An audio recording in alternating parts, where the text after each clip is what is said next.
এবার মিডিয়াতে আসলো নতুন ধামাকা। কি হতে চলেছে অপু বিশ্বাসের জীবনে? শোনা যাচ্ছে অপু বিশ্বাসের দ্বিতীয় হাজবেন্ড নাকি তাকে মিডিয়াতে আর কাজ করতে দেবেন না। ঘটনাটি কতটুকু সত্যি জানি না, তবে বন্ধুরা যদি এটা সত্যি হয় তবে ভালো হবে। কারণ অপু বিশ্বাস নাকি মিডিয়াতে কাজ করলে তার দ্বিতীয় স্বামীর প্রতি কোনো খেয়াল রাখছেন না।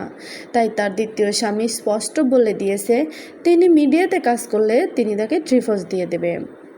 তিনি মিডিয়াতে যতদিন থাকবে ততদিন শাকিব খানকে তিনি ভুলতে পারবেন না। বিষয়টা হচ্ছে এটা, তার জন্য তার স্বামী মিডিয়াতে কোনো রকমের কোনো প্রোগ্রাম করা থেকে বিরত থাকতে বলেছে। কিন্তু অপু বিশ্বাসের কথা, মিডিয়া জুড়েই নাকি তার সব কিছু। তিনি জীবনের সব কিছু ছাড়তে পারলেও তিনি মিডিয়া জগৎ ছাড়বে না। তিনি স্পষ্ট বলে দিয়েছে তিনি মিডিয়াতে কাজ চালিয়ে যাবে রীতিমতো।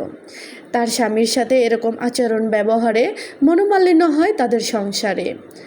তার দ্বিতীয় স্বামীর কথা, তিনি যদি সাকিবের সংসার করতে যায় তাহলে যাক, সমস্যা নাই, কিন্তু আমার কাছে থাকলে মিডিয়াতে আমি কাজ করতে দেব না। বন্ধুরা, ঘটনাটা কতটুকু সত্যি তোমরা যদি সত্যিটা জানো কমেন্ট বক্সে জানাতে ভুলবে না। ভিডিওটি ভালো লাগলে লাইক, শেয়ার, সাবস্ক্রাইব করে পাশে থাকবে। ধন্যবাদ।